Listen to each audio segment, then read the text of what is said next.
அடுத்ததாக கருத்தரங்கம் தொடங்க இருக்கிறது. விரிவுரை வித்தகி திருமதி கற்பகலட்சுமி அவர்கள் மேடைக்கு வருமாறு அன்போடு கேட்டுக்கொள்கிறேன். தோழர் திரு பொன்ராஜ் ஐயா அவர்கள் மேடைக்கு வருமாறு அன்போடு கேட்டுக்கொள்கிறோம்.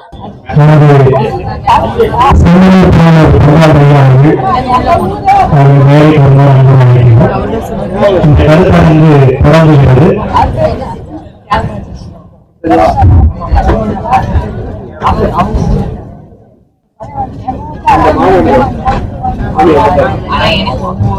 இந்த கருத்தரங்கிலே பேசுவதாக அமைத்திருக்கிறார்கள் நமது பொன்ராஜ் ஐயா அவர்கள். அதை தொடர்ந்து சிறியை பேசுவதாகவும் அதை தொடர்ந்து நமது கற்பகலட்சுமி அவர்கள் பேசுவதாக அமைத்திருக்கிறோம். இந்த கருத்தரங்கம் இங்கே தொடங்குகிறது. நமது பொன்ராஜ் ஐயா அவர்கள் பேசுவதற்கு தொடங்குகிறார்.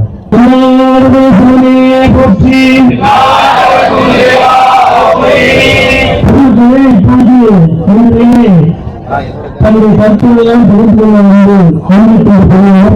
இந்தியாவில் உண்மையே தெரியும்.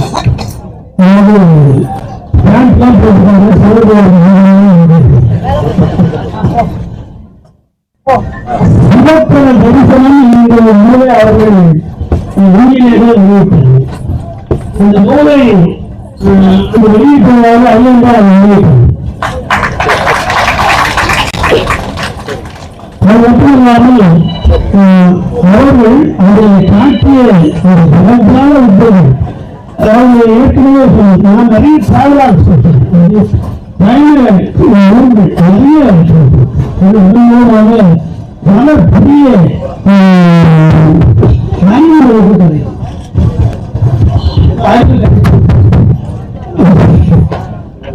இந்த நன்மை புத்தகத்திலே யாரும் தராத அறிவு நான் பெற்றேன் என்று பெரியவர்கள் கூறினார்கள். இந்த நூலிலே பல புதிய விஷயங்கள் மிக முக்கியம் என்னன்னா, சிவத்தலைவர்கள் சிவத்தலை முந்தி கேட்டு கூட ஓடிட்டு இருக்கோம் இல்லையா? அப்படி இல்லை, அமெரிக்காவில் நினைச்சுதான் சிவத்தலத்தை காட்டுற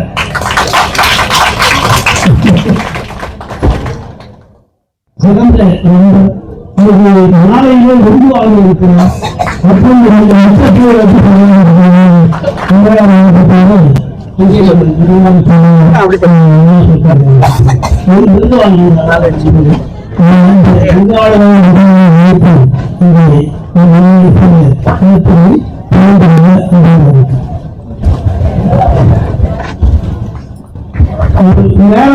இப்போது வகுப்பு அளிக்கப்பட்டிருக்கிறது. காரணம் ஐயா அவர்களுக்கு தான் ஒரு 20 நிமிஷம்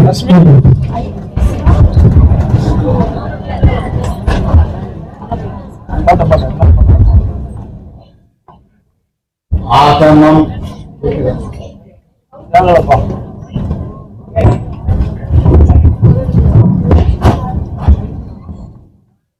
இப்பொழுது நான் பேசப்போவது திருமந்திரம் 5ஆம் தந்திரம் பற்றியது. ஆகமம் ஆகி நின்று அன்னிப்பான் தாழ்வாழ்க, குருவாழ்க குருவே என்பவமானை வாழ்த்தி வணங்குகிறேன். அதை நிறைந்த சான்றோர் சபைக்கு முதற்கண் வணக்கம். திருமந்திர முற்றோதல் 35ஆம் ஆண்டு விழா இப்போது மிக சிறப்பாக நடைபெற்றுக் கொண்டிருக்கின்றது. சிவன் அடியார்களின் கூட்டத்தினை காணும் போது என் உள்ளம் பூரித்து மகிழ்கிறது.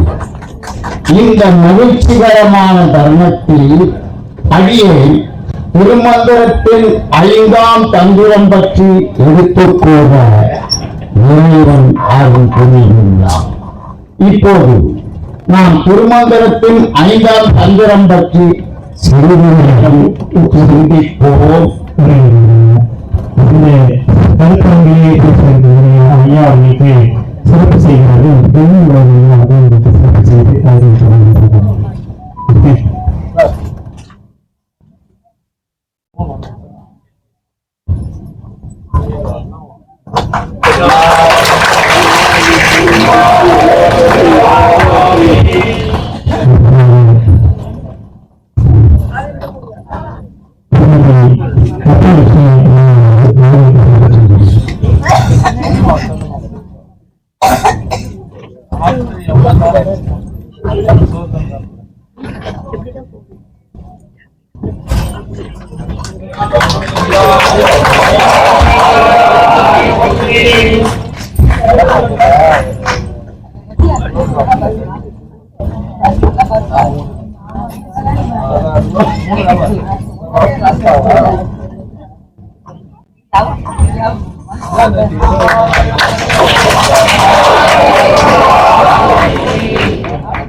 இந்த மகிழ்ச்சிகரமான தருணத்தில் அடியே திருமந்திரத்தில் 5ஆம் தந்திரம் பற்றி எடுத்துக் கூற இறைவன் அருள் புரிந்துள்ளார்.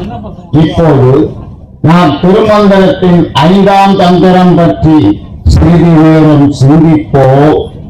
ஆழ்ந்த நுண்ணறிவோடு இதை கவனம் செலுத்துவோம். திருமந்திரம் பற்றி கூற வந்த நாம் இப்போது தந்திரம் பற்றி குறிப்பிடுகின்றோம். இங்கு குறிப்பிடும் தந்திரம் என்பது இறைவனை அடைவதற்கு உண்டான எளிய முறைகள் ஆகும். திருமந்திரத்தை எழுதி அருளி செய்தவர் திருமூலர் என்பதனை நாம் அறிந்தோம். 63 நாயன்மார்களில் திருமூலரும் ஒருவர். இவர் திருமூல நாயனார் என்று அழைக்கப்படுகின்றார். இவர் 14 சித்தர்களில் ஒருவர் என்பது குறிப்பிடத்தக்கது. திருமூல நாயனாரின் காலம் சுமார் 7000 ஆண்டுகளுக்கு முற்பட்டது என்று ஆய்வுகள் மூலம் அறிய முடிகின்றது. திருமூலர் அருளி செய்த நூல் திருமந்திரம் என்று கூறினோம். சைவ திருமுறையில் உள்ள 12 திருமுறையில் இது 10வது திருமுறையாக தொகுக்கப்பட்டுள்ளது. திருமந்திரம் என்பது திருமூலரால் எழுதப்பட்ட ஒரு தமிழ் படைப்பு. இது 9 மந்திரங்களுடன் 3000 பாடல்களை கொண்டது. திருமந்திரத்தின் 5ஆம் தந்திரம் யோகத்தை பற்றி எடுத்துக் கூறுகிறது.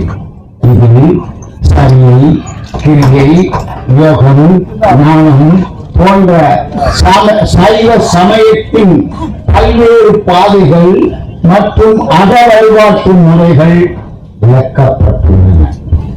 இந்த 5ஆம் தந்திரத்தில் உடலை சித்தி பெறவும் கருவிகள்.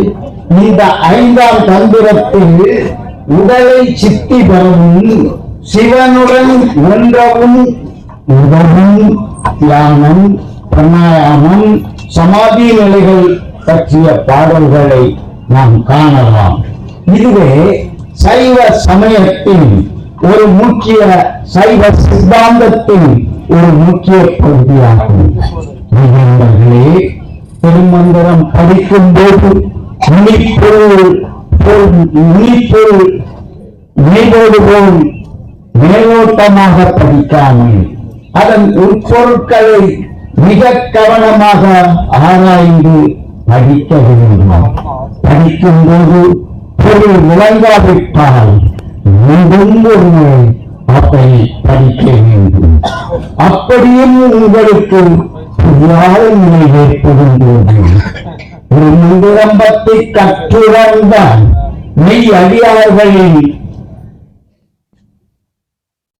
அறிந்து அவர்கள் மூலம் தெளிவு பெற வேண்டும் என்பது எனது கோரிக்கை.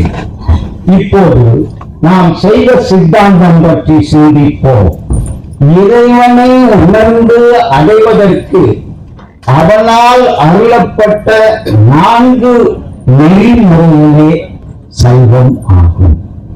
சுத்த சைவம், அசுத்த சைவம், மார்க்க சைவம், கடும் சுத்த சைவம், இவை இந்த 4 சைவ நெறிமுறைகள் ஆகும்.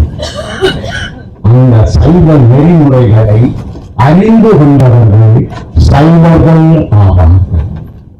சைவ நெறிமுறைகளை முறையாக பின்பற்றி சடங்குகளில் சிக்கிக் கொள்ளாமல் சம்பிரதாயங்களை கடந்து இறைவனிடம் அன்பு செலுத்துபவர்களே சுத்தசைவம் ஆவார். கற்பனை கற்று கலைமன்னன் மெய்யோக முற்பத ஞான முறை நகியே சொற்பத மேவி துரி சுற்று மேலான சற்பரம் கொண்டுள்ளோ சைவ சித்தாந்தங்கள். இறைவனை அடைய வேண்டியதற்கு கற்க வேண்டிய கல்விகள் அனைத்தையும் கற்று அதன் மூலம் பெற்ற கல்வி அறிவின் மிகவும் உன்னதமான உச்ச நிலையில் உண்மையான யோகத்தை அறிதல். அவ்வாறு அறிந்து கொண்டு அந்த அறிவிற்கு முதல் மூலத்தன்மையாக இருக்கின்ற ஞானத்தை அறிய வேண்டும். ஞானத்தை அடைய வேண்டிய முறைகளை அறிந்து கொண்டல் வேண்டும். அந்த முறைகளை முறைப்படி கடைபிடித்து அதன் மூலம் அந்த ஞானத்தை பெற்றுக்கொண்டு தான் செல்கின்ற வாழ்க்கையில் சத்தியத்தின் தன்மையை கடைபிடித்து தன்னிடம் இருக்கும் அழுக்குகளான முன்மலங்கள் நீங்க பெற்று அனைத்திற்கும் மேலாக தானாகவே இருக்கின்ற பரம்பொருளை தரிசித்து அதை தமக்குள்ளே உணர்ந்து இருப்பவர்களே சைவ சித்தாந்தங்கள் ஆவார்கள். இறைவனை அடைந்து அவனது பேரறிவு புறமாகும் பேரன்பாவும் ஒன்றாக கலந்து இருப்பவர்களே ஞான நோயர்கள் ஆவார்கள்.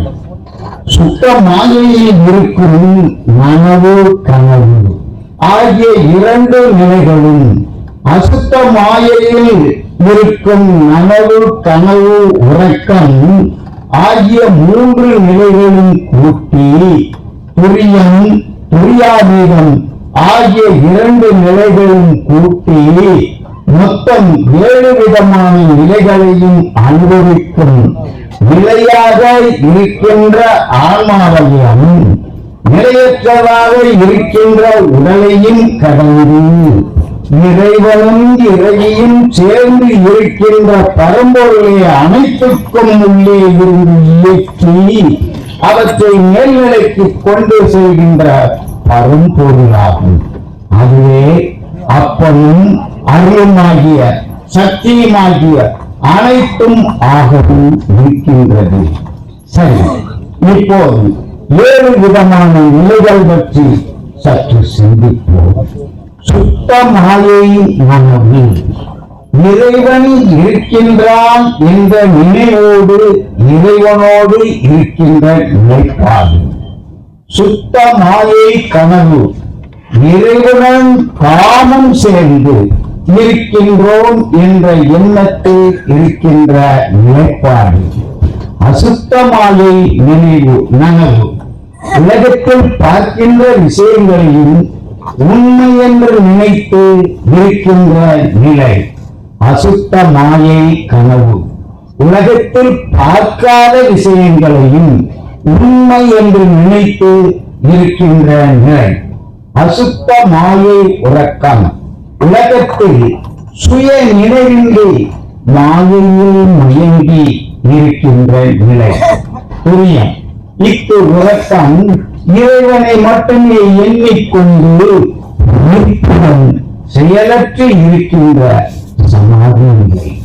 புரியாதீதம் உயிர்கள் உயிர் படலங்கள் எந்த எண்ணங்களும் செயல்களும் இன்றி உயிரும் அடங்கி இருக்கின்ற சமாதி நிலை. சைவத்தில் சுத்த சைவம், அசுத்த சைவம், மார்க்க சைவம், கடும் சுத்த சைவம் என்ற 4 முறை சைவங்கள் உள்ளதாக சைவ சித்தாந்தத்தில் குறிப்பிடப்பட்டுள்ளன. இறைவனை அடைவதற்கு அசையாத மனதுடன் செய்வதே யோகம். இங்கே ஒரு பாடல்.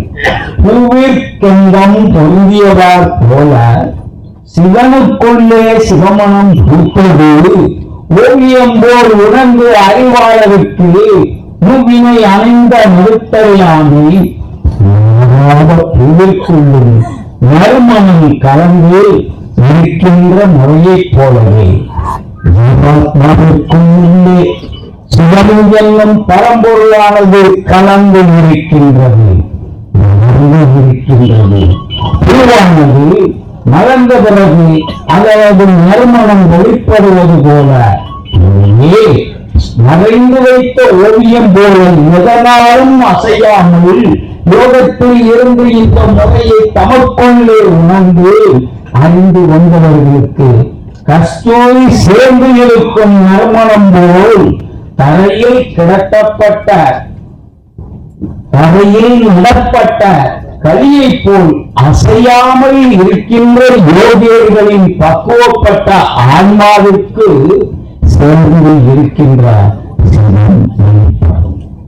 அறிய ஒண்ணாத உடம்பின் பயனை அறிய ஒண்ணாத வருவகையாக்கி அறிய ஒண்ணாத வருவகை கோட்ட அறிய ஒண்ணாதோரண்டம் படித்தேன் இதன் பொருள் யாரெனில் அறிந்து கொள்ள முடியாத உடம்பின் உண்மையான பயணமாகிய அகவழிபாட்டின் மூலம் இறைவனை அடைவதை உணர்ந்து இறைவனை அடைவதற்கான 6 விதமான வழிமுறையை தேர்ந்தெடுத்து அதை முழுமை பெற்று இந்த முறையின் மூலம் கிடைக்கின்ற தன்மை முழுவதும் மூடியிருக்கும் பாதுகாப்பு அரணாக இருக்கின்ற உரையை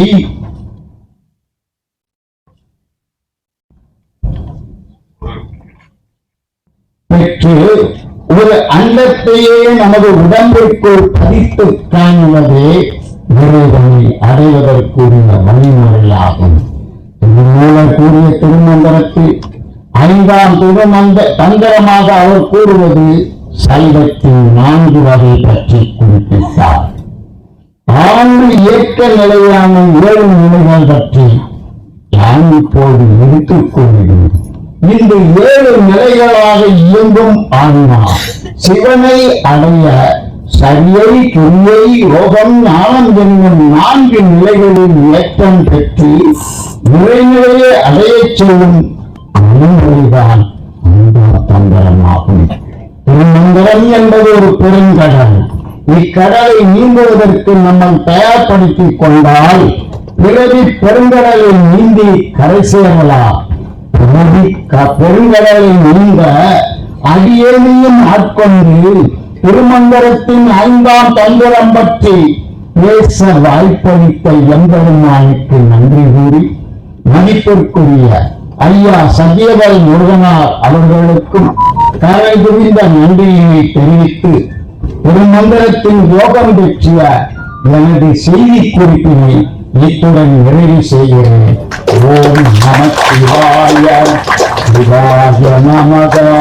தென்னாடுடைய சிவனே போற்றி, எந்நாட்டவர்க்கும் இறைவா போற்றி. வாழ்க வளமுடன், வாழ்க வளம். நன்றி.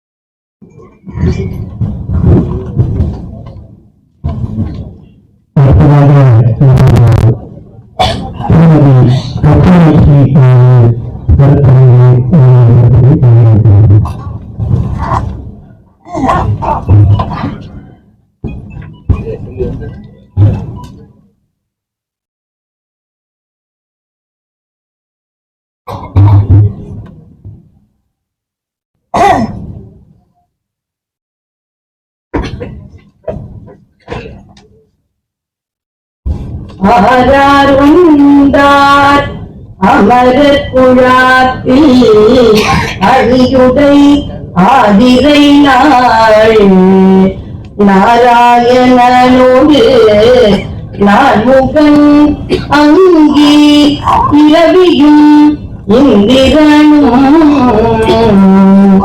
தேரார் வீதியில் தேவர் குழாங்கள் திசையனைத்தும் இறந்து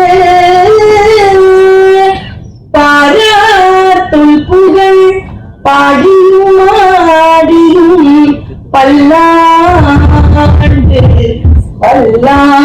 கூறுதுமே. எனக்கு தெரியும். எதுவுமே அறியாத ஒருவரையும் உள்ளே அழைத்து திருமந்திரம் பேச வைத்ததுதான் இந்த சபையின் சாதனை என்று அறியப்பட்டது.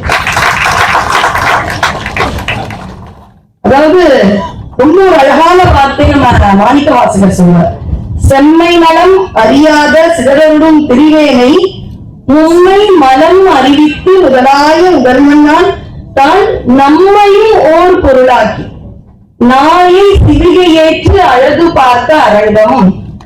ஐயா முதலே முன்னாடி வர சொன்னார், எனக்கு திருமந்திரம் பேசவே எதுவுமே தெரியலையே. அதாவது ராமானுஜர் சொல்வாரா, திருப்பாவைக்கு விளக்கம் எனக்கு தெரியாத, ஆண்டாளுக்கு தான் கரெக்டா தெரியணும். ஆனா திருமந்திரம் பேச எந்த ஆணவ மலத்தோட இங்க நிக்கிறேன் எனக்கு தெரியும். ஐயா முன்னாடி வான்ற ஸ்டூடெண்ட்ஸ் மாதிரியே உள்ள நடிச்சிருந்தாரு. மாட்டீங்க யார் அந்த பிளாக் ஷீப்னு ஒரு திரைப்படத்துல வரும்.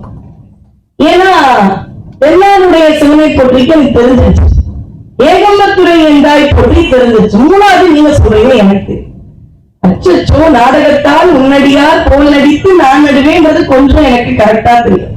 அடுத்த தடவை அதை கத்துண்டு கரெக்டா நடிச்சுங்க.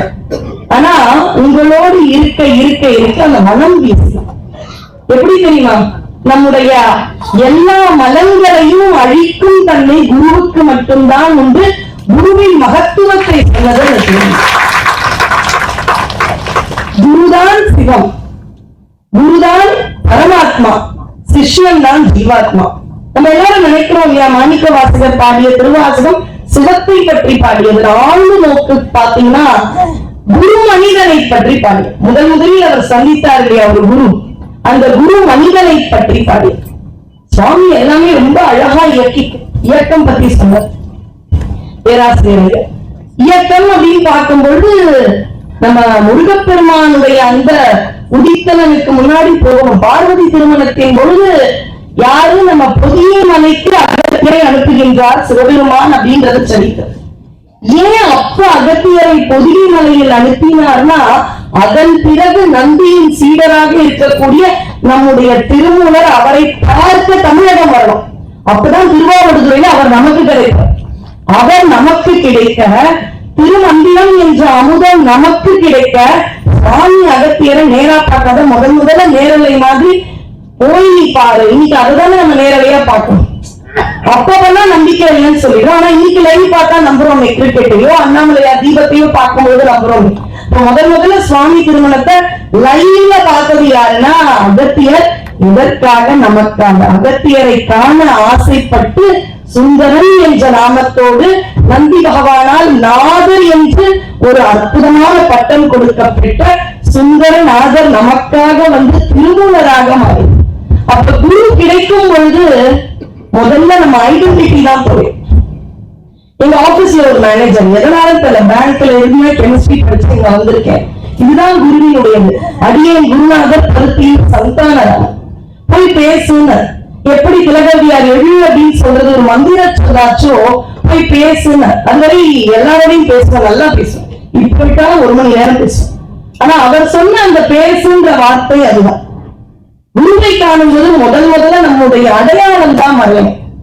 உணவுல கூட நான் நல்லது இல்லைன்ற, ஆனா மைதா மாவு நான் தான் நம்ம சாப்பிடணும். போன உடனே என்ன உணவு நான் இததான் கேட்கிறோம். குகை நமச்சிவாயன்றவர் தான் ஒரு சிறந்த குரு. அவருக்கு குரு நமச்சிவாயன்ற சீடர் போய் அந்த குருவை பார்க்கிறார், தரிசனம் பண்ண குரு கிட்ட தன்னுடைய நாமத்தை சொல்ற, என் பேரும் நமச்சிவாயம், உன் பேரும் நமச்சிவாயம். அவர் சொன்ன வார்த்தை என்ன தெரியுமா, எனக்கு அந்த பேரு வேண்டாம். என்னுடைய அலுவலகத்துல ஒரு மேலாளர் இருப்பார், ரமண மகரிஷி அப்படி வணங்குவார். ஒரு நாள் அவருடைய பெயர்ல ஒரு ஸ்பெல்லிங் மாறிடுச்சு, அதுக்கு அவ்வளவு நேரம் பேசுறேன். அப்ப ரமணரை வணங்கி தன்னுடைய பெயர் என்ற அடையாளத்திற்காக போகும் பொழுது சிலதை படிக்கிறோம், சிலதை வாழ்ந்து காண்பிக்கிறோம். அதற்கு யார் தேவை என்றால் குருதான் தேவை. குருவுக்கு வயசுனா அவசியம் இல்லை, மெய்கண்டார் மாதிரி 2.5 வயசு குரு கூட கிடைக்கும். அதனால குருவுக்கு வயதோ எதுவுமே கிடையாது, அவர்களுடைய ஆன்மாவின் முதிர்ச்சி பெற்ற நிலைதான். அடியே இன்று உங்களோடு சொல்ல போற ஒரு பாடம். ராமாயணத்துல இதெல்லாம் பண்ணுங்க, அம்மாவை அப்பாவை இப்படி போட வேண்டும், சகோதரர்களோடு இப்படி ஒற்றுமையா இருக்கணும், ஒருவனுக்கு ஒரு தீ வாழணும். பிடிக்குமா? பிடிக்கும். ஆனா சுவாரஸ்யம் அதெல்லாம் சொல்லுங்க. இப்படிலாம் பங்காளிகளோட இருக்கக்கூடாது, இப்படிலாம் அண்ணியை சபையில் அவமானப்படுத்தக்கூடாது, எதெல்லாம் செய்யக்கூடாது. இரண்டுமே தர்மம் தான் ஆரம்பம். ஆனா இப்படித்தான் செய்ய வேண்டும்னு சொன்னது பிடிக்கும். ஆனா சுவாரஸ்யம் நமக்கு எதுல? மகாபாரதத்தை முதல்ல சொல்லி பார்த்தார். உங்களை மாதிரி ஆளுகளுக்கு தெளிவு குருவின் திருமணி கண்ட தெளிவு, குருவின் திருநாமம் செப்ப தெளிவு, குருவின் திருவார்த்தை கேட்ட தெளிவு, குருவின் திருவுரு சிந்தித்ததானே சொன்னார். என்ன மாதிரி ஆட்களுக்கு புரியல. அதனால இப்ப திருமூலர் இப்படி சொல்லி பார்க்கிற, தெளிவறியாதார் சிவனை அறிய, தெளிவறியாதார் ஜீவனும் ஆகா, சிவனும் ஆகா, சிவனும் ஆகா. தெளிவறியாதார் சிவமாக மாட்டார், தெளிவறியாதார் தீரா பிறப்பு. இத சொல்லும் பொழுது திருஷ்டாண்டகள் ஞாபகம் உண்டு. ரொம்ப அழகா அப்பர் சுவாமிகள் பாடுவார். இப்பொன்னி இம்மணி இம்முத்து பொன்றது 50 வயசு நம்மள எடுத்துக்கலாம். நம்ம மனிதனால சிவனை போற்றினாலும் நம்ம தானே பார்க்கணும். இதுதானே நமக்கான ஒரு ஆத்மா. 50 வயசுல அடிப்படுவோம். வீடு, இஎம்ஐ, குடும்பம் எல்லாத்தோட இருந்து ஒரு 50 வயசுல பொன் விழா இருக்கும் பொழுது பொன் எப்படி ஒளிர்வதற்காக அடிப்பட்டு ஒளிருமோ அது மாதிரி கொஞ்சம் 60 வயசுல மணி மாதிரி மாறும். அதனாலதான் மணி விழா. மணியை ரொம்ப சுத்தப்படுத்த வேண்டாம். பொன் மாதிரி அப்படியே சூட்டுல போட்டுலாம் பண்ண வேண்டாம். மணியை கொஞ்சமா சுத்தப்படுத்திட்டா போதும். அடுத்தது 80 முத்து விழான்னு சொல்லும். விலைய பார்த்தா இன்னைக்கு நான் 80க்கு பொன் தான் வைப்பேன்னா ஒரு பொன் 1 லட்சம். விலைய வச்சு இல்ல, அதனுடைய தன்மையை வச்சு. முத்து கிடைச்ச உடனே பயன்பாட்டிற்கு வந்துடும். அதுக்கு எந்த ஒரு சுத்தப்படுத்துறது எதுவுமே தேவையில்லை. அப்ப 80 வயசுல இருக்கக்கூடிய ஆன்மா சுத்தமாக தூய்மையாக பண்பட்டு அழகா முற்றிய நிலையில் இருக்கின்றது. அதனாலதான் அடுத்தது சொல்றார், இறைவன் நீங்க 80 வயதில் முத்து போன்று இருக்கும் ஆன்மா இறைவனாக மாறியது. ஆனா இந்த ஆன்மா அடுத்த நிலை போகாம குரு என்ற ஒருவருடைய வழிகாட்டுதல் இல்லை என்றால் என்ன ஆயிடுமா? செத்தும் பிறப்பதற்கே தொழிலாகி இருக்கின்றார். அப்படியே சிற்றின்பத்தில் இருந்து விட்டு அப்படியே எதுவும் தெரியாது. ஐயா அழைத்தார் வரணும். அதுல பிற மதத்தில் இருப்பவர்களுக்கு என்னுடைய 5 வயசு குழந்தைக்கு வயிற்றுப்போக்கு. நம்ம தான் எல்லாரையுமே ஆதரிப்போம். அதுதான தமிழர்களுடைய குணம். அப்ப எனக்கு தெரிந்த பாட்டி சொன்னாங்க, இல்லம்மா அந்த மதத்தில் ஓதுவார்கள், ஓதி முடித்த உடனே ஊதுவார்கள் அப்படின்னா குழந்தைக்கு உடம்பு சரின்னா எல்லாமே பண்ணுவோம். அதே மாதிரி போன அவர்களுடைய இறை துதியை பாடிவிட்டு ஊதினார்கள். நான் சொல்றது எல்லாருக்குமே தெரியும். எல்லாரும் ஒரு நாள் வாட்டர் பாட்டிலோட அவங்க சரிங்களா? அது என்ன அப்படின்னு யோசிச்சேன். அப்ப இறைவனை போற்றும் திருவாயால் ஒரு வார்த்தை வந்தால் அதுதான் பெரிய ஒரு பிரசாதம். அடியனுக்கு அது இன்று கிடைத்தது. அது அடியனுடைய குரு பருத்தியூரார் போட்ட பிச்சை. இன்று 5ஆம் பந்திலும் முற்றோதல் பண்ணாங்க. ஐயாக்கு பயம். இல்ல நாய் சிறிகை ஏற்ற ஒரு முயற்சி எடுக்கிறோம். இது வருமா இல்ல வடப்பழனியில நிறைய தேட்டர் மாதிரி இதெல்லாம் பார்த்து நின்றுமான்னு பயம். அதனால ஐயா முற்றோதல் பண்ணிட்ட உடனே அட்டெண்டன்ஸ் மாதிரி முதல்ல என் பேரெல்லாம் சொல்லி அம்மா நீ வந்தியான்னு கேட்டார். அப்ப முற்றோதல் பண்ண ஒரு குருவின் திருவாயால் அடியனுடைய பெயர் சொல்லப்பட்டாலே இந்த ஆன்மா சுத்தமாக. இது 1480வது பாடல்ல இருக்கும். 79வது பாடல்ல மிக அழகாக சொல்கின்றார். அதாவது குருவினுடைய பாதுகையை தலைமையில வச்சுக்கணும். அதாவது கீர்த்தி பாடணும். கீர்த்தினா என்னுடைய கீர்த்தி அல்ல, குருவின் கீர்த்தியை பாடணும். ஆனா நம்ம எப்படிப்பட்ட ஆள்னா சின்னதா சுவாமிக்கு ஒரு உபயம் பண்ணிட்டு உபயம்னு நம்ம பேரை பெருசா போடும். ஆனா நம்முடைய கீர்த்தியை பாடக்கூடாது, குருவின் கீர்த்தியை பாட வேண்டும். ஏன்னா மாணிக்க வாசகருக்கு ஒரே சமயத்தில் 6 வகை தீட்சை கிடைச்சு. 6 வகை தீட்சை. குருவினுடைய தீட்சை பரிபூர்ணமா கிடைச்சிட்ட உடனே இந்த மாதிரி பேச வர குருவின் தீட்சை பெற்று சிவபுராணம் பாடிய மாணிக்க வாசகர் அப்படியே மௌனமா இருந்தார். அதே மாதிரி யோசிச்சு பாருங்க. அதே அருணையில சும்மா இரு சொல்ல அப்படின்னு சொன்ன உடனே 12 வருஷ காலம் எப்படி இருந்தார் அருணகிரிநாதர்? எதுவுமே பேசாமல் இருந்தார். ஆனா அப்படி பேசாமல் இருந்து பரிபூர்ண குரு அருளை கொடுத்து அனுபூதியை கொடுத்து சுவாமி பேச வச்சார். ஏன்னா தெளிவாக்கிய பிறகு அவர்கள் பேசும் வார்த்தைகள் எல்லாமே திருவாசகமும் திருப்புகளும் என்று நமக்காக கொடுக்கப்பட்டது. அருளாளர்களை சுவாமி எப்படியெல்லாம் பயிற்சி கொடுத்தாரோ அதற்கெல்லாம் முன்னோடி சுவாமி. இந்த கதையை நந்தி பகவான் கண்டிப்பா திருமூலருக்கு சொல்லியிருப்பார். அதனாலதான் திருமூலர் தன்னுடைய இந்த அற்புதமான திருமந்திரத்தில் குருவின் மகிமையை சொல்லியிருக்கார். எதனால அப்படின்னு பாத்தீங்கன்னா, சுவாமி தென்முக கடவுளாக மௌன குருவா இருக்காங்க. அப்ப அவரை பார்க்க ஒரு 4 பேர் வராங்க. யார் அந்த 4 பேர் அப்படின்னு பாத்தீங்கன்னா, 4 மறைகள் 6 அங்கங்களை கற்று தேர்ந்த சனகாதி முனிவர்கள். எல்லாம் படிச்ச உடனே குழப்பம். அப்ப சுவாமிய குருவா பார்க்கிறாங்க, வராங்க. சுவாமிக்கு அவர்கள் வருவார்கள் என்று தெரியும். அதனால நந்தி பகவானிடம் அவர்கள் வருவார்கள் என்று 2 பேருக்கு தான் அனுமதி கொடுக்கிறார். கட்சியை பொருளை கண்டுபிடுறாங்க. முதல்ல 4 பேர் வருவார்கள், வந்துட்டு சைலண்டா போயிடுவாங்க. அடுத்தது மன்மதன் வருவோம், வேற யாருக்குமே அந்த சுவாமி சொல்லல. அப்ப அந்த 4 பேர் வருகிறார்கள். குழம்பிய நிலை குருவின் திருவடியில் அமர்கிறார்கள். திருவடியில் அமர்ந்த உடனே சுவாமி எப்படி இருக்கு, பெரிய விரல் இருக்குல்ல இந்த ஆணவம், இந்த ஆணவம் மட்டும் கொஞ்சத்துல போகாது. பூஜை பண்ண ஆரம்பிப்போம், கொள்கையோட இருப்போம். அந்த கொள்கை மேல நமக்கு ஒரு ஆணவம் உண்டு. டெய்லி நம்ம கோயில் போகாம சாப்பிட மாட்டோம் தெரியுமா? முதல்ல என்ன சொல்லுவோம், கோயில் போய்தான் சாப்பிடும். அதுவே எப்படி மாறணும், கோயில் போகாம சாப்பிடுறதே இல்லை. திருவாசகத்தை 658 சொல்லிட்டு தான் சாப்பிடணும். அதுவே நமக்கு ஆணவம் ஆகிவிடும். எப்ப வருதுன்னே தெரியல. அப்ப இது பெருசா ஆணவம். இது கர்மம். அதனாலதான் மாமா மச்சான் மோதிரம் எல்லாம் போட்டுக்கிறாங்க. இது கர்மம். பார்க்க குட்டி, இது மாயை.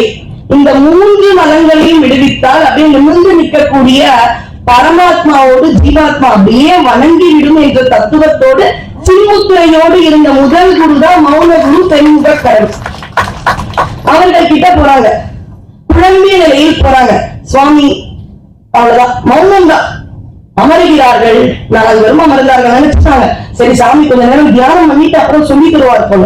குழம்பிய மலர்கள் அவர்கிட்ட அடிக்கடி கேட்க முடியாது, பெரிய ஆள். அவர்கிட்ட நமக்கு அப்பாயின்மெண்ட் கிடைச்சிருக்கு. அமர்ந்தார்கள். அவர் தவத்தில் இருந்தால் இவர்களும் தவத்தில் இருந்தார்கள். அப்படியே தவத்தில் இருக்க இருக்க இருக்க அவர்கள் மனம் தெளிவிட்டது.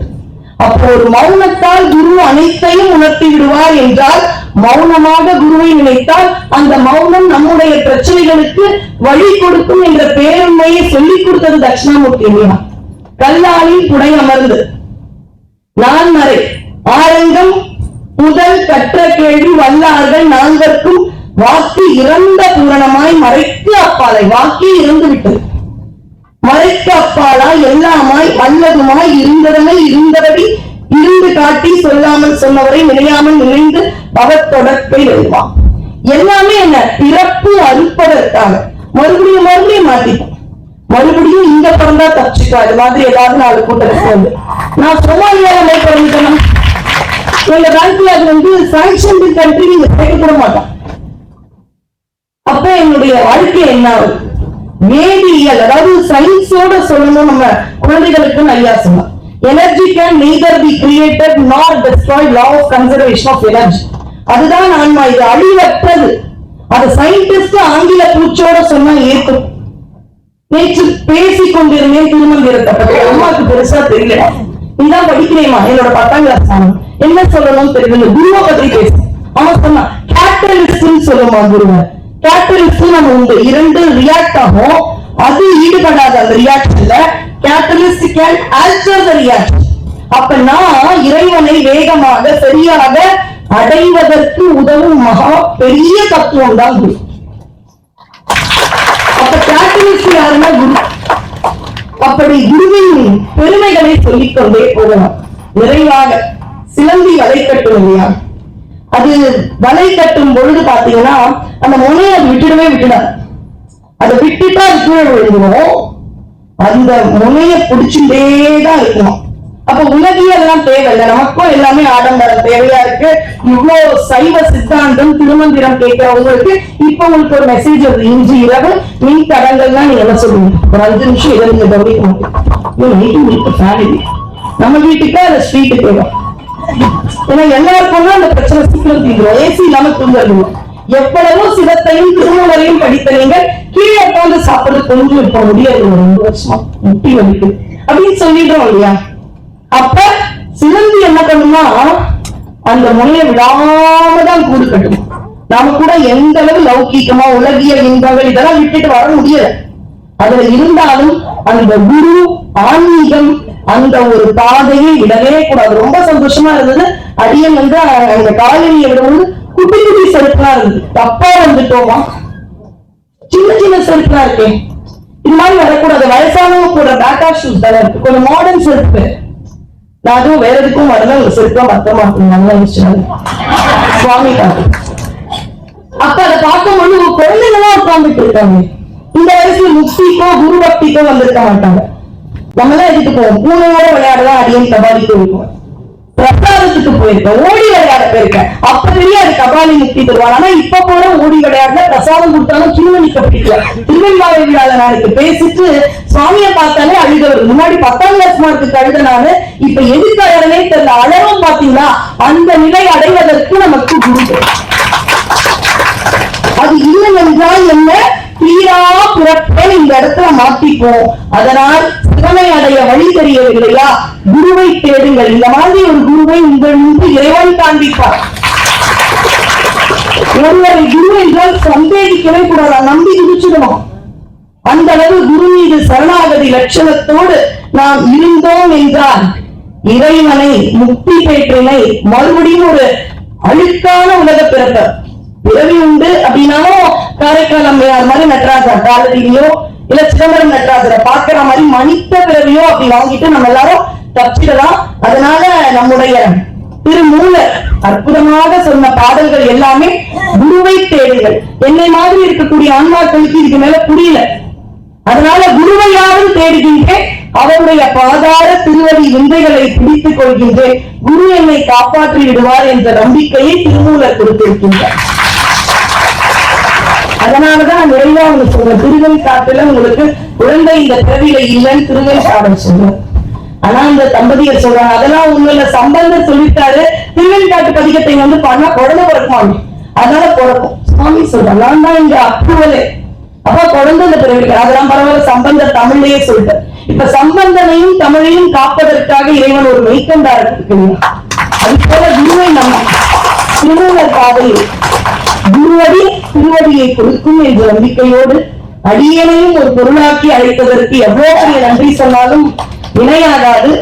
வான்முகிழ்வழாது செய்க மதிவளம் சுரக்க மன்னன் போர் முறை அரசு செய்க குறைவிலாது உயிர்கள் வாழ்க நான்மறை வரங்கள் போங்க நற்றவம் வேடி மல்க மேன்மை கொள் செய்வ நீதி விளங்குக உலகெல்லாம். திருச்சிற்றம்பலம். நன்றி.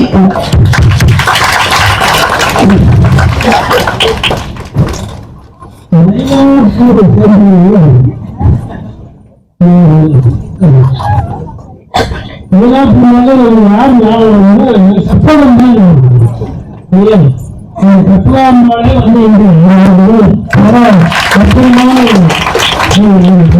சாமி பார்த்து கூட்டம் அதில் சொன்ன பல விவகாரங்களை சொல்லுகிறது. அதனால ஒரு இடத்துல சொற்பொழிப்படுத்தி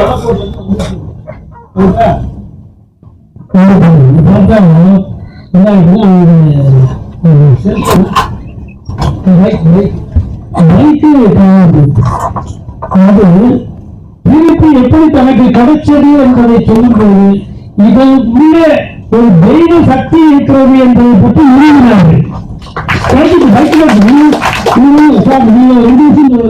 இதனால் எனக்கு என்ன சார் லாபம்னு சொல்லுகிறது. என்ன லாபம் என்றால் உங்களுக்கு ஒரு பிரச்சனை இருந்தால் அந்த பிரச்சனையை உண்மையிலேயே நீங்கள் இறைவனை நம்பியிருந்தால் அவன் கொடுப்பான் என்பதை அவர் நம்புகிறார். அதனால்தான் இந்த வாய்ப்பிலே கொடுத்திருக்கிறோம். நிறைய சொல்றேன் சேர்க்கலாம்.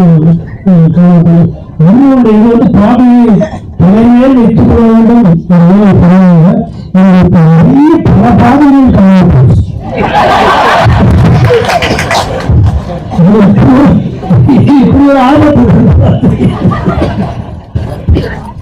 பேச்சு மிக சிறப்பாக இருக்கிறது.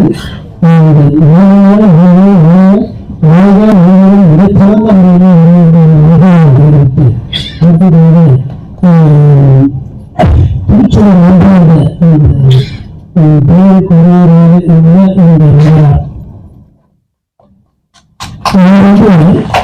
திருச்சூர் நம்பி என்பது அவருக்கு எத்தனை பேர் தெரியாது. முருகனுடைய பெயர் முருகனுடைய தூய தமிழ் பெயர். என் வீட்டு பிள்ளைங்க அத்தனை பேர் எல்லாம் சொல்லிட்டாங்க. யார் யாருக்கெல்லாம் தமிழ் பெயர் வேணும் அவங்க கிட்ட கேட்கறாங்க. எடுத்து நம்ம வந்து ஆன்மீக ரீதியா ஏன் தமிழ் பெயர் கேட்டு வேற ஏதாவது அரசியல் ரீதியாக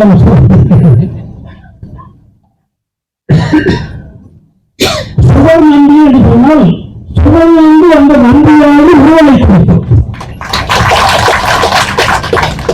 அவன் தெய்வத்தன்மை ஒருவனாக இருந்தான் என்பதாக சிறிய என்ற தெய்வத்தன்மை பேராசிரியர் சொல்லியிருக்கிறேன்.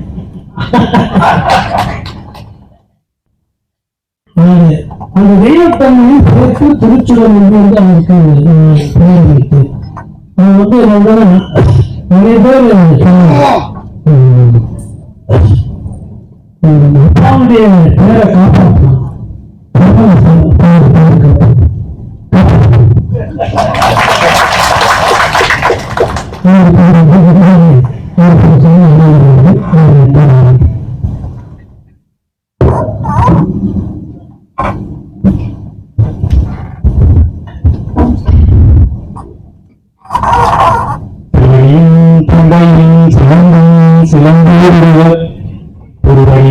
கடந்தும் தரம் புயமாறிரண்டும் மறுவடிவான நன்றாகும் மலர் பெண்களும் மறுவடிவாய் வந்து என் உள்ளம் குளிர குவிகொண்டவே நிற்கின்ற போதே நிலையுடையான் கடல் கற்கின்ற செய்மின் கழிந்தரும் பாவங்கள் சொற்குண்டலின்றி தொழுவின் தொழுதப்பின் அறியாமை விளக்காமே யாம் ஓதிய கல்வியும் என் அறிவும் தாமே பெற இளவர் தந்ததனால் பூமேல் மயில் போய் அறமை புகழி நடவே நடவீயே நாமேல் நடவீயே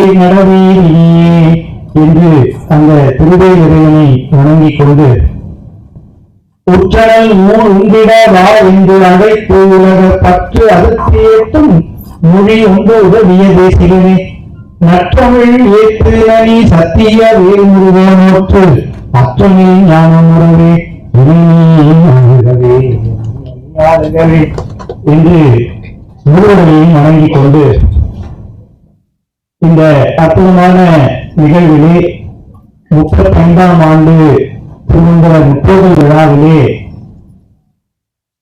ஒரு சில சிந்தனையை ஆற்றுவதற்கு இறைத்தூறு கூட்டியிருக்கிறது. அந்த இறைத்தூருக்கும் குருவுக்கும் இன்றைக்கும் நன்றியை தெரிவித்துக் கொண்டு இந்த அரங்கிலே ஒரு சில சிந்தனையை 5ஆம் தந்திரத்திலே செலுத்துவதாக அமைத்துக் கொண்டிருக்கிறோம். என்னுடைய தந்தையார் வழக்கம் போல எல்லாருக்கும் நேரம் சொல்லுவோம். என்னுடைய தந்தையார் அவர்கள் வழக்கமா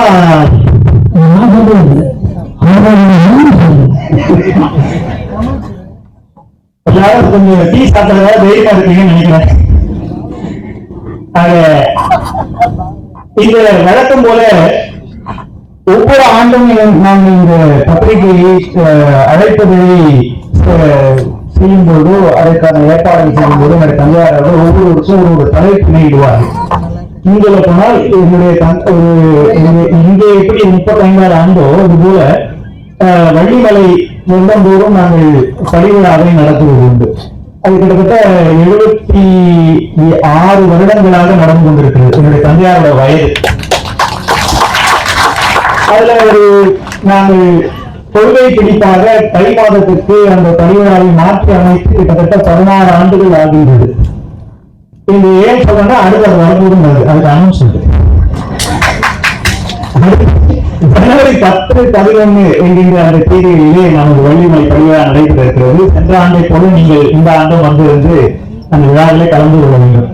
இது ஏன் அதை பற்றி நான் சொல்ல ஆரம்பிச்சேன் அப்படின்னா, வள்ளிமலை பதிவிழா இருக்காங்க. அதுல ஒரு அன்பர் ஒருத்தர் வந்து சொன்னார், ஐயா உங்களுடைய 10 ஒரு சின்னதா ஒரு கையேடு மாதிரி கோயில் கொடுத்தாரு. என்னன்னு பாத்தீங்கன்னா அந்த கையேட்டுல அத்தனையுமே அந்த பத்திரிகையினுடைய கோர்வை, எல்லா பத்திரிகையுடைய கோர்வை. அது எடுத்துட்டு அவர் சொன்னார், எதுக்கு அப்ப கேட்டாங்க, என்னத்துக்கு அது வச்சுக்கணும்? ஐயா நீங்கள் இடுகின்ற தலைப்பு என்பதை இதுவரை நாங்கள் கேட்டிராத ஒரு தலைப்பு, இதையே நான் பொக்கிஷமா பார்த்துக்கிறேன்னு சொன்னார். ஒவ்வொரு தடவும் ஒவ்வொரு தலைப்பு, ஒவ்வொரு யாரும் சிந்திக்காத செய்திகளை எல்லாம் சிந்திக்க வேண்டும் என்பதற்காக தலைப்புகளை இட்டு அதை வழங்குவது கல்யாண வழக்கம்.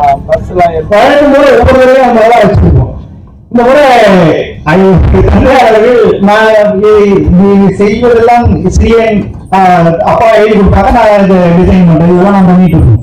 இந்த முறை நான் பத்திரிகை போடும்போது கருத்தரங்கம் மட்டும்தான் போட்டு தலைப்பே காரணமேப்பா என்ன போட்டு கேட்டேன்.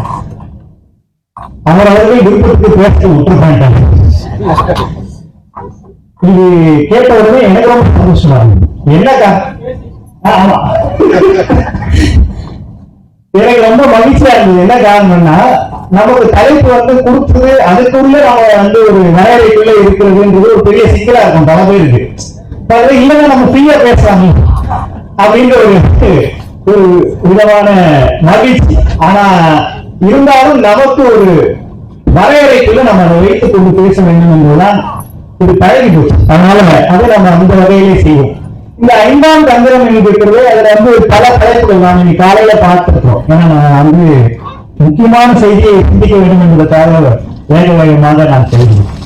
பல தலைப்புகள் இங்கே இந்த 5ஆம் தந்திரத்துக்கு இருக்கு. 154 பாடல்கள் தான், ரொம்ப கஷ்டம் இல்லை, நம்ம வேக வேகமா படிச்சிட்டோம், அதாவது ஓடிட்டோம். சரிங்களா? இதுல வெவ்வேறு தலைப்புகள் இருக்கிறது. வழக்கமா இருக்கிற ஒரு பெரிய சிக்கல் என்ன தெரியுங்களா, சில நேரங்கள்ல நாம தலைப்புகள் வந்து எழுதுறவங்க தலைப்பு போடுவதில்லை. கவனிச்சீங்கன்னா பாடல் இயற்றியவர்கள் தலைப்பு போடுவது கிடையாது, பின்னால பொறுத்தவர்கள் தான் தலைப்பு போடுவாங்க. உதாரணத்துக்கு சொல்லணும்னா இப்ப நம்ம திருவம்பாவைன்னு சொல்றோம். திருவம்பாவை மாணிக்கவாசகர் எழுதிய தலைப்பு அல்ல, அவருக்கு அப்ப போட்டிருந்தது ஆரம்ப காலத்துல போட்டது சக்தியை வியந்ததுன்னு அர்த்தம் இருக்கு. அந்த திருவம்பாவை தொகுப்புக்கு சக்தியை வியந்ததுன்ற தலைப்பு. அது பிற்காலத்த பதிப்புகளுக்கு இதெல்லாம் சொன்னா யாரும் படிக்க போறது கிடையாது, இப்பவே படிக்கிறது அதுதான் விஷயம். ஆனா இது சக்தியை வியந்தது, அதுக்கு ஒரு பொருள் பொருந்த நிலையில அதனுடைய சாரத்தை இந்த தலைப்புல விட்டாங்க. இந்த 5ஆம் தந்திரத்துல பாத்தீங்கன்னா பல தலைப்புகள் இருக்குது. பாடல்களுடைய தொகுப்பை சேர்த்து ஒரு தலைப்பு அமைத்திருக்காங்க. வெவ்வேறு விஷயங்களை இந்த 5ஆம் தந்திரம் சிந்தித்திருக்கிறது.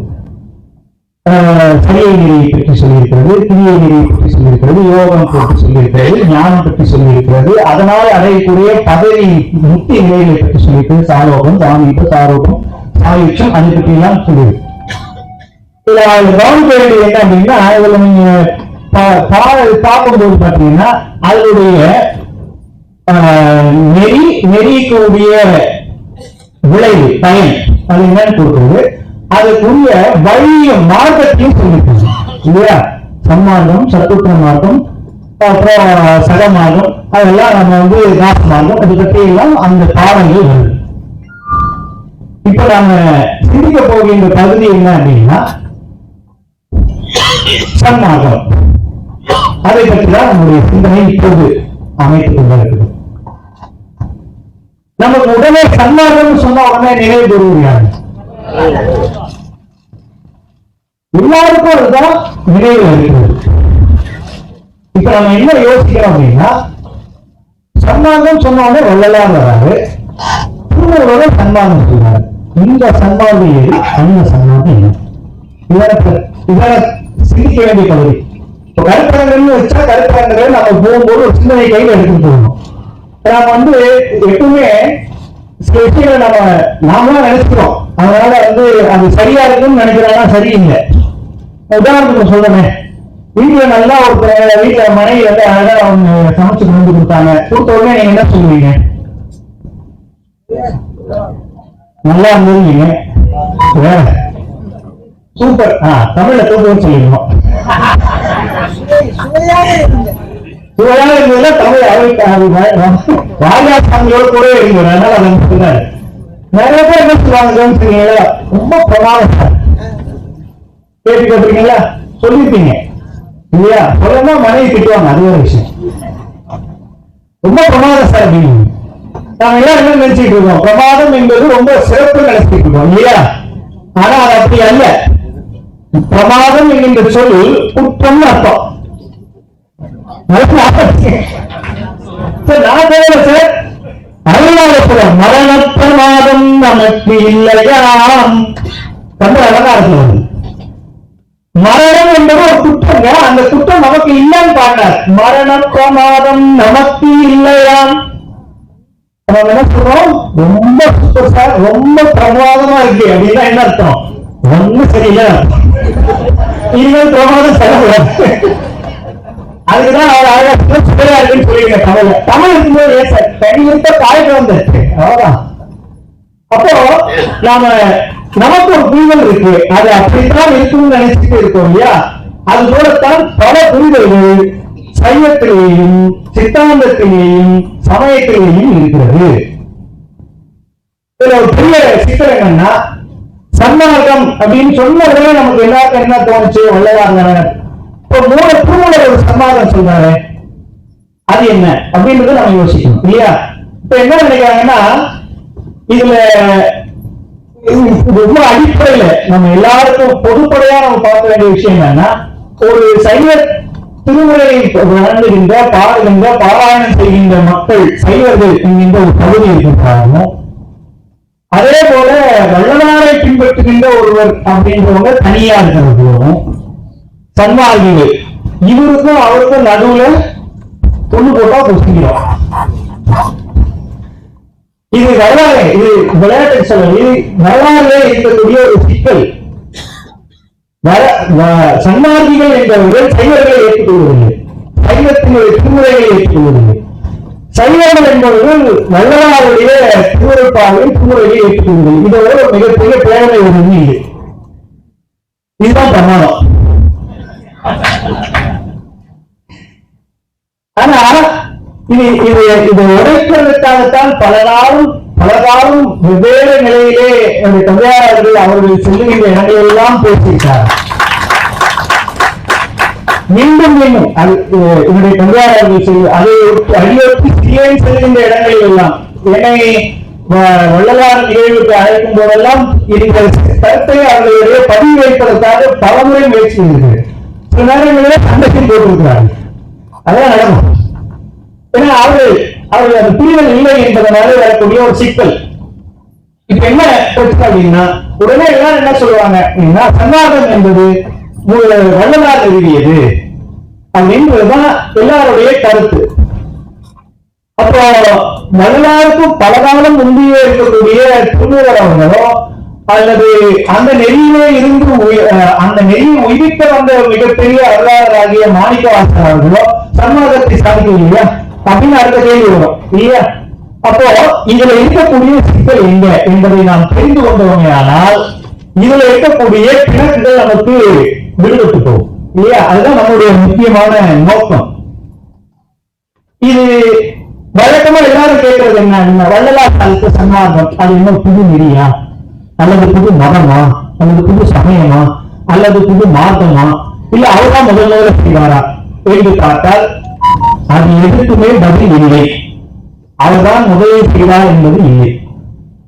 இதை சொல்றதுனால நம்ம உடனே வள்ளலாரை குறைத்து மதிப்பிடுவதும் அல்ல, மற்றவர்களை குறைத்து மதிப்பிடுவது உண்மை என்று சொல்வதற்காகத்தான். இது இன்னும் ரொம்ப முக்கியமா கவனிக்க வேண்டியதுன்னா, வள்ளலாரே அவர்களுடைய அன்றையுடைய பகுதியில அவரை சொல்லுகிறார்.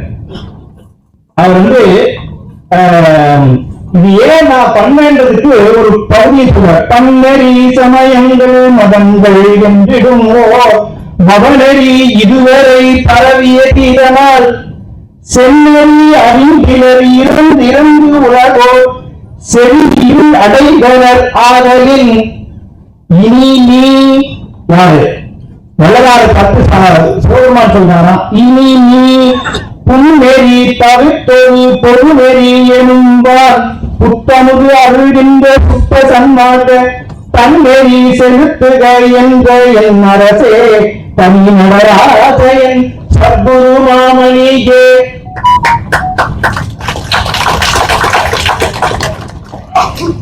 ஆறாம் திருமுறையில வருகின்ற பாடல். இதுல என்ன கவனிக்கணும் அப்படின்னா, சிவபெருமான் தன்னை ஒரு செயல் செய்வதற்காக அனுப்பி வைத்திருக்கிறார். என்ன சொன்னாருன்னா, பன்மேறி சமயங்கள் மதங்கள் எங்கிலும் பவநெறி இதெல்லாம் இதெல்லாம் பரவி இருக்கிறது. இதனால என்ன ஆச்சு அப்படின்னா, செந்நெறியை உணராதவர்களாக இருக்கிறார்கள். அவர்கள் அது உணராமல் இருப்பதால என்னன்னா, இறந்து உலகோர் செவி இருள் அடைந்தனர். அதனால் இனி புன்னறி தவிர்த்து பெருநெறி எனும் ஒரு வான் புத்தமுது அருள்கின்ற சுத்த சன்மார்க்கம் தன்னை செலுத்துக என்று என் அரசே தனிவடராச என் சத்குருமணியேன்னு பாங்க. என்னன்னா, இதுல செந்நெறி ஒண்ணு இருக்கு, சரிங்களா? செந்நெறி ஒண்ணு இருக்கு, அதை நம்ம விடுபட்டு போயிருக்கு அப்படின்னு அவர்கள் இறைவன் உணர்ந்ததுனாலே அவரை இவருக்கு உணர்த்திருக்கிறார். இப்ப இதுல என்னன்னா, இதுல கவனிக்க என்னன்னா, அப்ப அவர் தானே சொல்லியிருக்காரு, புதுசா ஒண்ணு போட சொல்லி சாமி சொல்லியிருக்காரு. அப்புறம் நீங்க அவர் அதுதானே வள்ளலார் பண்ணார். அது செம்மையா செய்வதனாலதான் அந்த வார்த்தை அவருக்கே உரியதாக நமக்கு ஆகிறது. அப்ப அவர் தானே செய்தாருன்னு ஆகுது. அப்ப அவரு புதுசா தானே சொல்லிருக்கா, அப்ப நீங்க எப்படி சொல்லலாம் அது அவர் புதிய சன்மார்க்கத்தை நிறுவனம் எப்படி சொல்லலாம் அப்படின்னு நீங்க ஒரு கேள்வி கேட்கலாம். அதுல அவர் போற போக்குல அந்த பாடலையே அவர் அழகா ஒரு வார்த்தையை சொல்லிட்டு போயிட்டார். அங்கேயே பதில வச்சுட்டு போயிட்டார், நான் புதுசா பண்ணலன்ட்டு. அவர் என்ன சொன்னாரு, தன்னெறி செலுத்துக என்ற என் அரசே. ஒரு வீட்டுல வண்டி இருக்குன்னு வச்சுக்கோங்க, அந்த வண்டி ஓரமா இருந்ததுன்னா என்ன பண்ணுவீங்க? செலுத்துவீங்க, ஓட்டுவீங்களா? வண்டி ஓரமா இருக்க எடுத்து ஓட்டுவீங்க.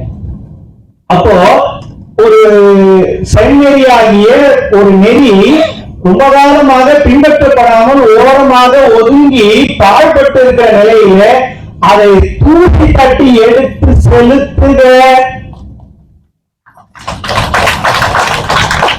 அப்போ அது புதுசாசனம் இல்லப்பா, ஏற்கனவே இருக்கிறது, அதை இன்னும் கொஞ்சம் மாத்தி கொண்டு போய் கொடுப்பா அப்படின்னு சொல்லியிருக்காரு. அதனாலதான் உருவாக்குகன்னு சொல்லல, செலுத்துகன்னு. இருக்கிறத செலுத்த முடியும் இல்லையா? சரி, அது மட்டும் இல்லாம இன்னொரு பாடல சொல்றாரு, இந்த நெறி ஏற்கனவே இருந்ததுன்னு வள்ளலாரை சொல்லுகிறார். என்னன்னா, பங்கமோர் அணுவும் பற்றிடார் அறிவால் பற்றிய பெற்றிய உலகத்தை தங்குமோ சோதி தனிப்பெருந்தனை தரம்புகள் சத்திய தலைவா துள்ளமுற்றறியா நிலை தரும் இயற்கை தொன்மையான் சுத்த சன்மாக சங்கனின் ஏற்றும் சத்தியமான சபையவா அபயவாழ்வு அருள்வாயே. அதுல என்ன கவனிக்கணும் அப்படின்னா, அவர் என்ன சொல்றாருன்னா, இது புதுசு இல்லைன்னு, இயற்கை தொன்மையாம் சுத்த சன்மார்க்கம். ரொம்ப பழசுதாங்க. இயற்கை தொன்மையாம் சுத்த சன்மார்க்கம். சரி, இது நான் மட்டுமா பண்ண அப்படின்னு இல்லை. அவரு பல இடங்கள்ல சார் வல்லவாறு அவரே சொல்லிட்டு போயிருக்காரு சார். பல இடங்கள்ல அவரே சொல்றாரு, இது நான் பண்ணது இல்ல, ஏற்கனவே இருந்ததை நான் பண்ணேன், அதுல கொஞ்சம் மாற்றம் செய்திருக்கேன். என்ன அவர் ஏற்கனவே இருந்தது சொல்றாரு. இவ்வுலகில் எனை போல்வார் ஒரு ஆனந்தம் கோடி என்னுள் உயர்ந்து இருக்கின்றார் எத்தனையோ கோடி. அவ்வுலகில் சிறந்து நின்றார் அளவிறந்த கோடி. அத்தனை புகழும் அந்தோ நித்தம் வருந்திடவும் எவ்வுலகும் உணரறிய திருச்சிற்றம்பலத்தை இனிவந்த தலைவரிங்கே என்னை மனம் புரிந்தார். மத்தி வழி விழி மரமாதே கீழ்மேல் என்பதுதான் நாத திரு அருட்ஜோதி நாடுவதின் கிளையே. ஆறாம் திருமுறையில என்ன சொன்னாரு, இந்த உலகத்தில் என்ன கூடவே எத்தனையோ இருக்காங்க. இவ்வுலகில் எனை போல்வார் ஓர் அனந்தம் கோடி. இப்ப சன்மார்க்கம் சாதிக்கிறவர்களுக்கு எத்தனையோ பேர் இருந்திருக்காரு அர்த்தம். அது மட்டும் இல்ல, அவருடைய மிகப்பெரிய உயர்ந்த இது பணி பாருங்க. அது என்னன்னா, எண்ணி உயர்ந்து இருக்கின்றார் எத்தனையோ கோடி. வள்ளலாருடைய கன்ஃபெஷன் இதை சொல்லும் போது என்கிட்ட சண்டை போட்டதான் நிறைய பேர் இருக்காங்க. அது எப்படி நீங்க வள்ளலார குறைத்து சொல்லணும்? அவரை விட ஜாஸ்தியா நிறைய பேர் இருக்காங்க, நீங்க எப்படி சொல்லணும்? இன்னும் புரியல. வள்ளலாரே சொன்னதுக்கு அப்புறம் நீங்க அவர் சொல்றதை நீங்க எதிர்ப்பு இல்லையா? அப்போ இது ஏற்கனவே இருந்தது என்பது நமக்கு தெரிகிறது. அது மட்டும் இல்லைங்க, அவரே அவருடைய உரைநடை பகுதியில சொல்லும் போது என்ன சொல்றாருன்னா, இந்த மார்க்கத்தின் உண்மை தெரிய வேண்டுமாகில், நல்லா கவனிங்க, இது இந்த சன்மார்க்கம், இந்த மார்க்கத்தின் உண்மை தெரிய வேண்டுமாகில் திருமந்திரத்தை கவனிக்கும் விளங்கும்.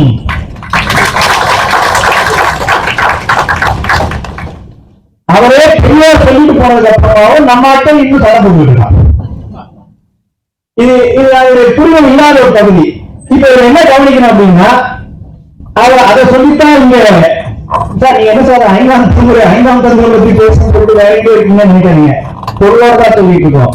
அதுல என்ன கவனிக்கணும்னா, அவர் அழகா சொன்னாரு, இது ஏற்கனவே திருமந்தத்தை கவனிக்க சொன்னார்ல, திருமந்தத்துல திருமூலர் அவர் என்ன சொல்லியிருக்கார் அப்படின்னு பார்த்தா, சைவ பெருமை தனி ஆண்டேடும் மூடி வகுத்த குரு நெறியும் உண்டு தெய்வ சிவனை சன்மார்க்கம் சேர்ந்து உய்ய வையத்து உள்ளாட்டு வகுப்புரை தானே.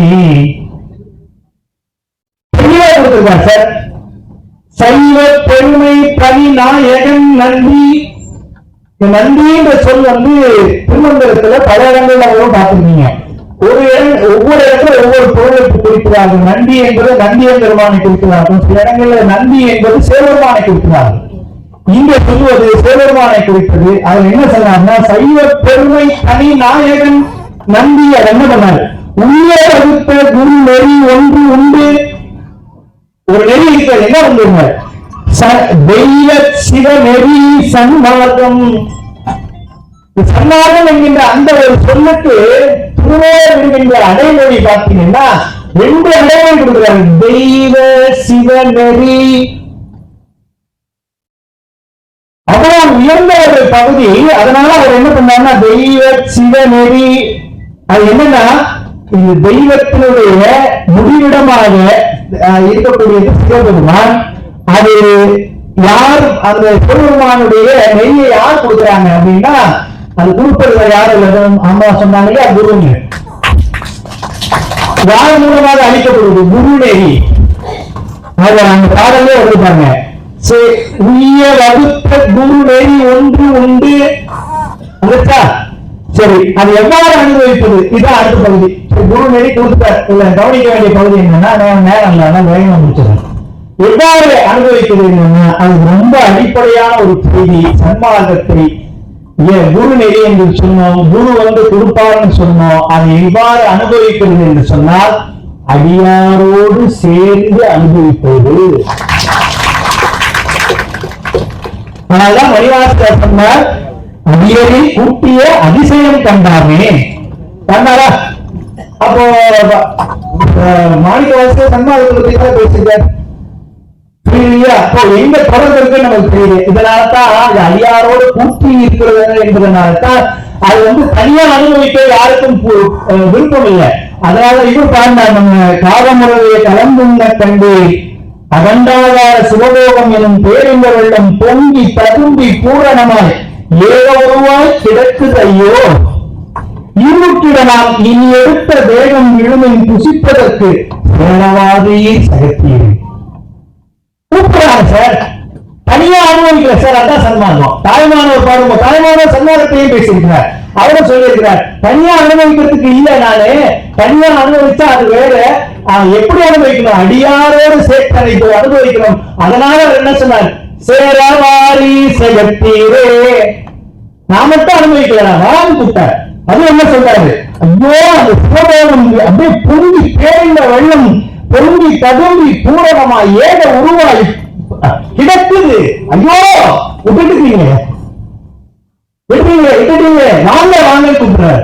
அப்போ அடியாரோடு கூட்டி இருக்கிறது என்பதுதான் ஒரு முக்கியமான பகுதி நமக்கு தெரிஞ்சிச்சு. சரி, இப்ப நான் ஒண்ணே மட்டும் ஒரு முக்கியமான கருத்தை மட்டும் சொல்லிட்டு நான் நிறைய செய்யணும். ஏன்னா நிறைய சொல்ல முடியாது, நேரம் குறைவா இருக்கு. எல்லாரும் வெளியில வேற தரவ ஆரம்பிச்சிட்டாங்க. இந்த சன்மார்க்கம், சரி, இந்த சன்மார்க்கம் சரி நீங்க சொந்த வரைக்கும் ஒத்துருவோம். வள்ளலார் ஏற்கனவே அவர் சொன்னதை பார்த்துதான் சொன்னார். அதுல சில துணிசுகளை நீக்கி கொஞ்சம் செம்மைப்படுத்தி கொடுத்தார். அப்போ இதுக்கு அதுக்கு என்ன வித்தியாசம், அது கவனிக்கணும். அதுக்கு இதுக்கு என்ன வித்தியாசம், ஒரு ரெண்டு செய்தி மட்டும் அதுல சொல்லி. இந்த சன்மார்க்கம் இருக்கிறது அதுல ரெண்டு வகை இருக்குங்க.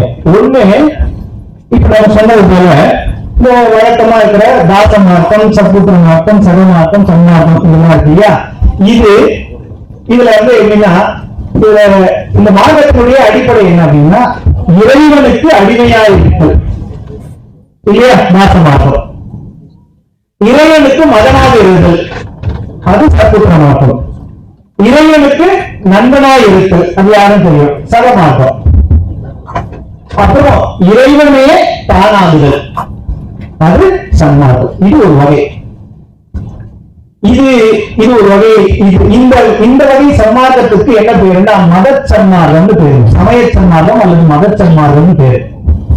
இதுல இரண்டாவது வகை இருக்கு பாருங்க, அதுதான் வள்ளலார் கொண்டு வந்து காண்பிக்க அது அந்த ஒரு சிறப்பு என்னன்னு பாத்தீங்கன்னா, அதை சொல்லும்போது தாச மார்க்கத்திலே அதுக்கு எப்படி சொல்றாங்க, எல்லா உயிர்களிலும் இறைவனை கொண்டு அடிமையாகுதல் அது தாச மார்க்கம்.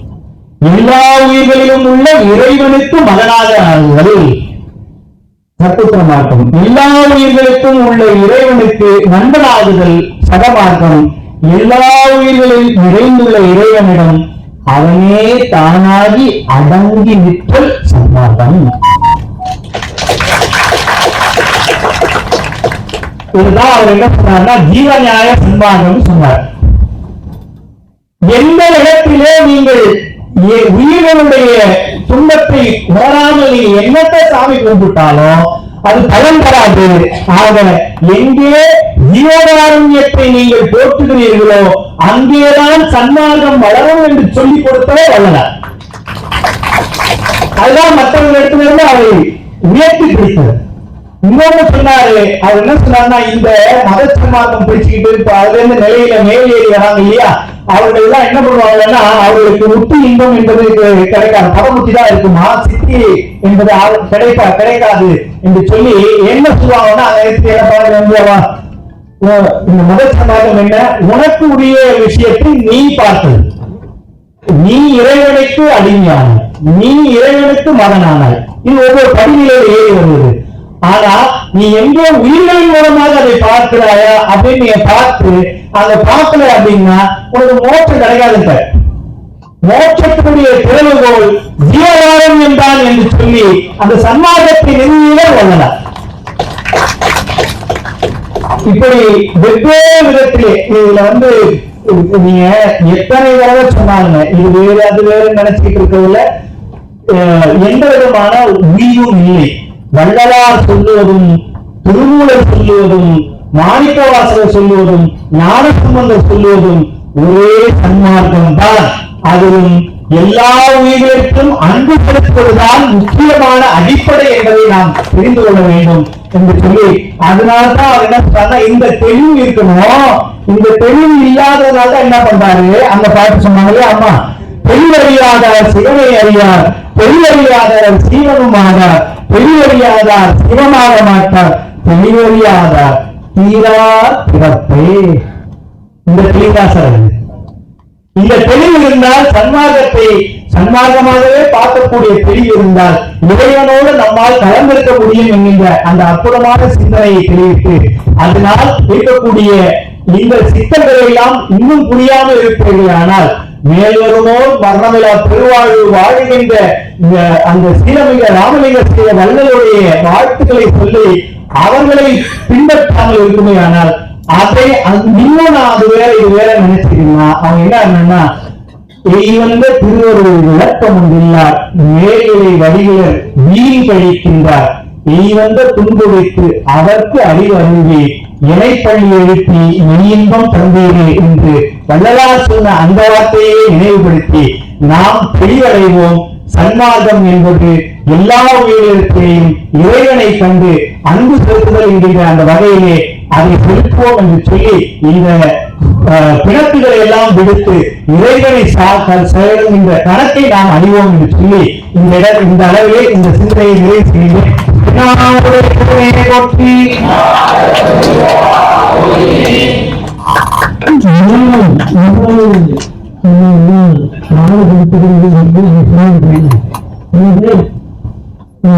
சிந்தையை பதவி உங்களுக்கு நிறுத்தை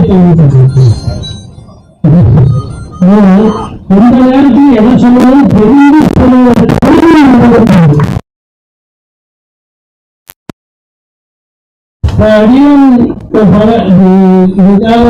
பட்ட பாடுகள் ரொம்பதான் என்னுடைய 48 வருட அனுபவம் என்னோட போராட்டம் வந்து தனியாகவே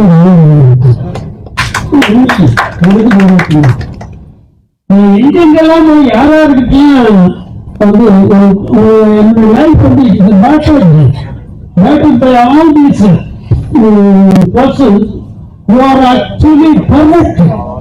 They think that this is very difficult. இதெல்லாம் எனக்கு யார் சொல்லி விட்டாங்க? திருநாள கொடுத்த வரலாறு கொடுத்துருக்காங்க.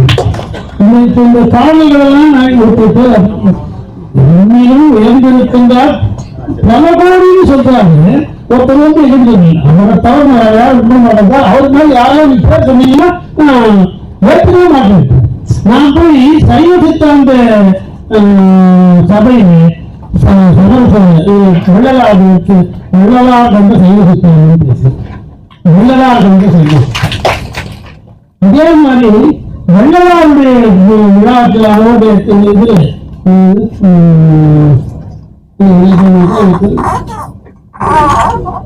6 பேனாம்பாட்டில் ஒரு வடலாட்டம் ரொம்ப பழைய சபை. அந்த நேற்று மற்றவங்க கூட விட்டாங்க. அதாவது என்ன சைலண்டாலும் தெரிஞ்சு எனக்கு விட்டாங்க. பேனாம்பாட்டில் போய் சொல்லி எங்க போய் என்ன வெள்ளலார் கண்ட சைவ சித்தாந்தம் அப்படின்னு பேசி இதுக்கப்புறம் நூல்நடையை பார்த்து அவர்கள் மறைவினுடையதுக்கு அப்புறம் சைவ சித்தாந்தத்திற்கும் சன்மார்க்கத்தின் ஒரு பாடத்தை வகுத்து கொடுத்த ஒரு முக்கியமானது ஐயன்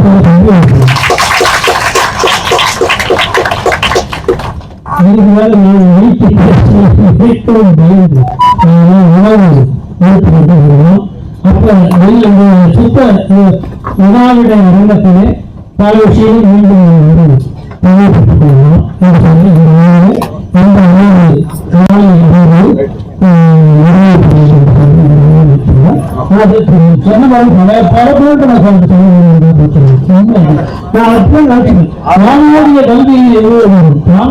தெரியப்பட்டுக் கொள்ளலாம் என்று சொல்லி இந்த ஓடிய கல்வி மட்டும் இல்லை ஓடிய கல்வி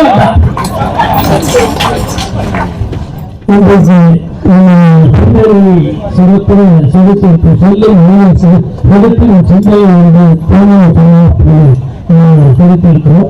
கொஞ்சம்